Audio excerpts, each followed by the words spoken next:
What if the first time Abraham truly met God was when the world tried to kill him, not with a battlefield, not with a storm, but with an altar built for idols? Ur was beautiful on the outside.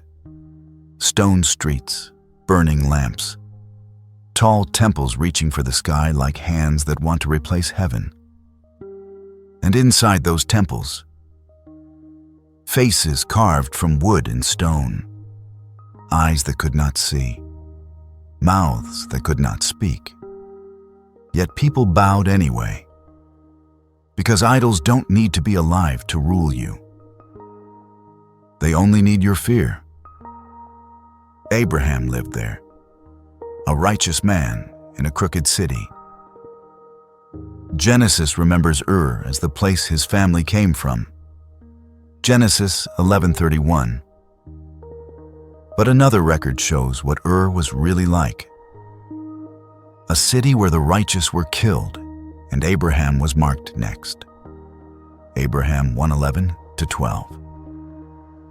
And one day the crowd stops being background noise.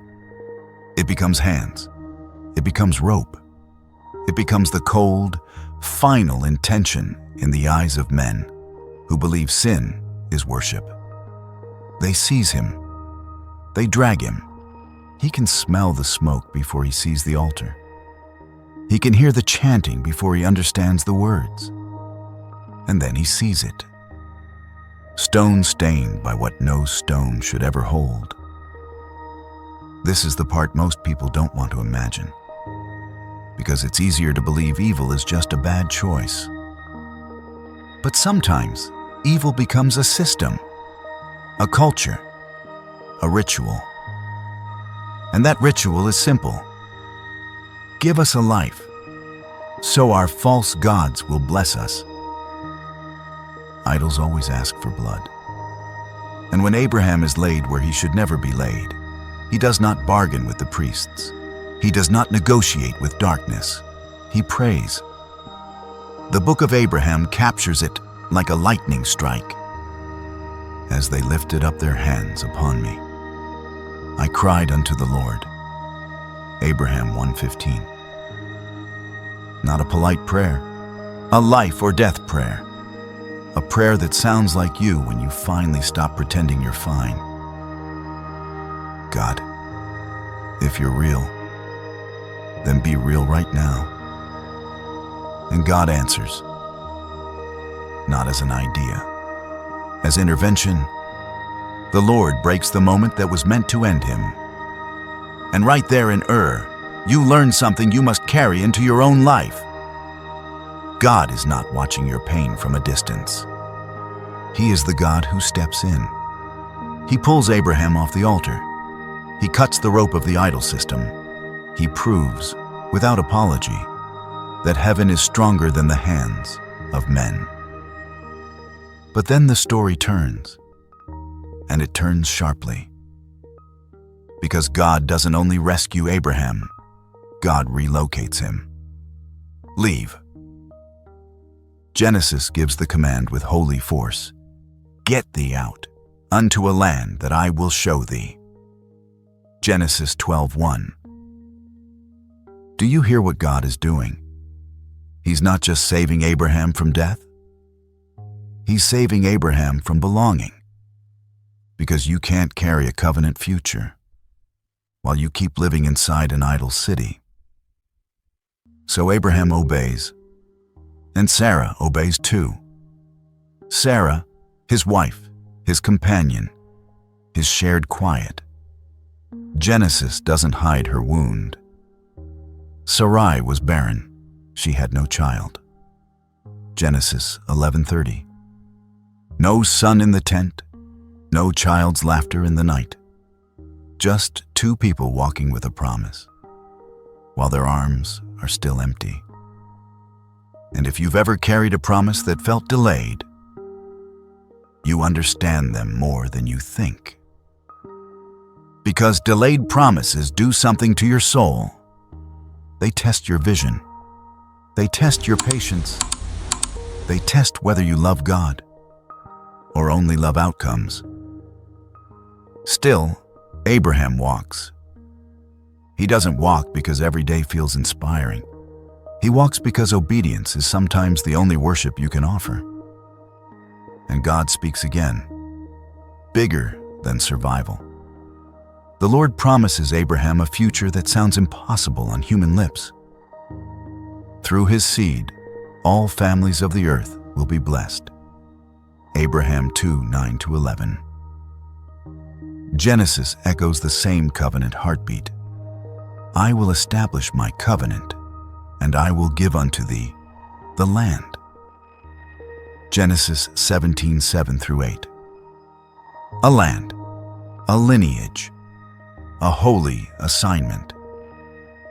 But then comes the test that feels like betrayal. Famine. The fields dry up, the horizon becomes dust. And Abraham learns the lesson you learn when you follow God long enough. Obedience does not make you immune to hunger. Genesis says it plainly. There was a famine, and Abram went down into Egypt to sojourn there. Genesis 12:10. Egypt has food, but Egypt has another kind of danger. Egypt has power. Egypt has a king. Egypt has a system that doesn't fear God. And systems that don't fear God always think they own what they can see. So Abraham and Sarah step into Egypt with bread in front of them, and threat behind the bread. Yet even there, God sustains them. They receive gifts. They gain flocks. Genesis says Abraham became very rich in cattle, in silver, and in gold. Genesis 13:2.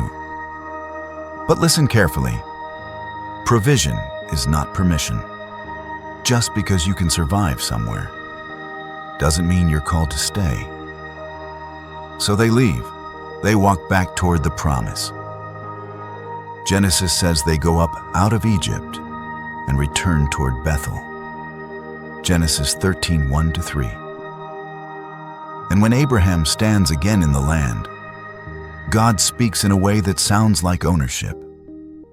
Lift up now thine eyes, for all the land which thou seest, to thee will I give it. Genesis 13:14-15. Not maybe. Not one day, if you behave. To thee will I give it. And still, the tent is quiet. Still no child. Time keeps moving. The promise feels slow. Then war comes. Kings rise. Cities burn. People are taken like property. And Abraham could have stayed private. He could have said, "This isn't my fight." But righteousness doesn't always get to be comfortable. Genesis says Abraham armed his trained servants, pursued the enemy, and rescued the captives. Genesis 14:14-16. He didn't chase glory. He chased deliverance. And after the battle, something sacred happens. A meeting, not with a warrior, with a priest, Melchizedek. Genesis calls him priest of the Most High God. Genesis 14:18. He blesses Abraham. Blessed be Abram of the Most High God. Genesis 14:19. And Abraham responds with a choice that reveals the deepest truth in his heart. He gives a tenth. He gave him tithes of all. Genesis 14:20. In a world where everyone grabs, Abraham releases. In a world where everyone builds their own kingdom, Abraham honors God's. Because tithing here is not about money. It's about ownership. It's Abraham saying, "My life is not mine. My victory is not mine. My future is not mine. It belongs to the Lord." But the story doesn't end with wealth. It ends with waiting.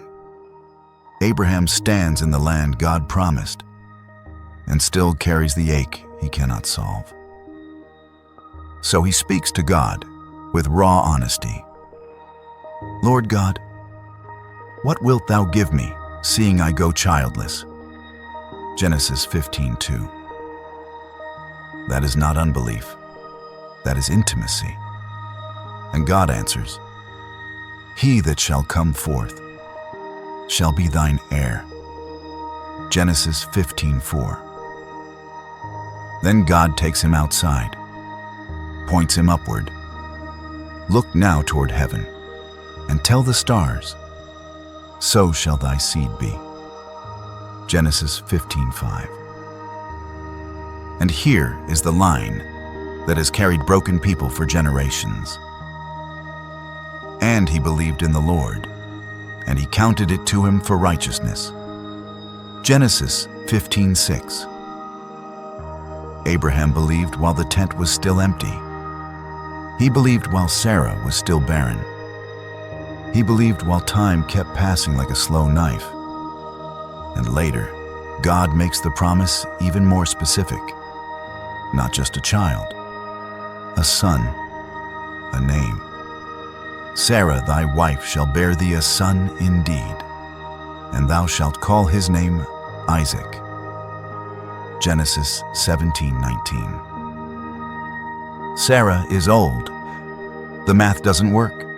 The timeline is humanly impossible. But God is not limited by what your body says is over.